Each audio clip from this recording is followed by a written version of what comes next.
Tamil குடிம families அனைவருக்கும் good evening. நான் உங்கள் தமிழ். இன்றைக்கி நம்ம வீடியோவில் எதை பற்றி பார்க்க போகிறோன்னா, மாதம் ஃபுல்லாக வேலை செஞ்சாலும் மாத கடைசியில் வாங்குற அந்த சம்பளம் ஒரு 3 நாளுக்கு அப்புறம் ஃபுல்லாக காலி ஆகிடுது. இப்படி ஆகிட்டே இருந்தால் நம்ம சேவிங்ஸ்னு எதுவும் பண்ணவே முடியாது. அது ஏன் அப்படி காலி ஆகுது என்ன ஏதுன்னு இப்போ வரைக்கும் எனக்கும் தெரியல, உங்களுக்கும் தெரியாது. ஸோ அதை கொஞ்சம் டைம் எடுத்து திங்க் பண்ணி பார்க்கணும். ஓகேங்களா? நம்ம சேலரி வந்ததுக்கப்புறம் பார்த்திங்கன்னா நம்ம தான் பெரிய பணக்காரங்க அப்படிங்கிற மாதிரி ஒரு மனசில் அவ்வளோ ஒரு சந்தோஷம், அவ்வளோ ஒரு குஷி அந்த மாதிரி இருக்கும்.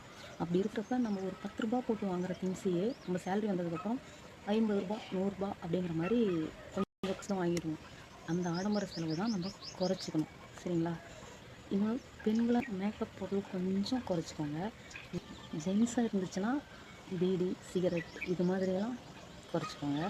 இதெல்லாம் குறைச்சிக்கிட்டு அதில் வர அந்த அமௌண்ட்டை எடுத்து கொஞ்சம் சேவிங்ஸில் போடுங்களா. அது ஒரு வருஷம் ஆனால் அது எவ்வளோ அமௌண்ட் ஆகிடும்ட்டு அது உங்களுக்கே தெரியும். ஸோ தேவையில்லாமல் வேஸ்ட்டு செலவு பண்ணாமல், வேஸ்ட்டு செலவு பண்ணுறதெல்லாம் அப்படியே நம்ம சேவிங்ஸில் எடுத்து போட்டோம்னா அது கொஞ்சம் ஃப்யூச்சரில் கொஞ்சம் பெரிய அமௌண்ட்டாக நமக்கு கிடைக்கும். சரிங்களா? இந்த மாதிரி நீங்கள் மணி சேவிங்ஸ் பண்ணி பாருங்கள். கண்டிப்பாக ஒரு ஹை லெவலில் ஒரு அமௌண்ட்டை ஃபைனலாக நம்ம எடுக்கலாம். இது வரைக்கும் நான் இதை ட்ரை பண்ணது கிடையாது. ஏன்னா இப்போ நான் சொன்னதெல்லாம் எனக்குன்னு கூட வச்சுக்கலாம். ஏன்னா சேலரி வாங்கினா உடனே சாப்பாடு செலவு அது இதுன்னு சொல்லிட்டு எல்லாமே அப்படியே காலி ஆகிடும். சேவிங்ஸ்னு ஒன்றுமே கிடையாது. ஸோ இதுக்கு மேலே இதை நான் அப்படியே ட்ரை பண்ணலான்னு பார்க்குறேன். ஸோ நீங்களும் இதை ட்ரை பண்ணி பாருங்கள். கண்டிப்பாக நமக்கு ஒரு பெரிய அமௌண்ட்டாக எடுக்கலாம். ஓகேங்களா? ஆடம்பர செலவை தவிர்த்துவிடுவது நல்லது. ஓகேங்களா? ஓகே, நம்ம இன்னும் தெளிவாக சேவிங்ஸ் எப்படி பண்ணணும் அப்படிங்கிறத நெக்ஸ்ட் வீடியோவில் நம்ம பார்க்கலாம். இதோட இந்த வீடியோவை முடிச்சுக்கலாம். பாய்.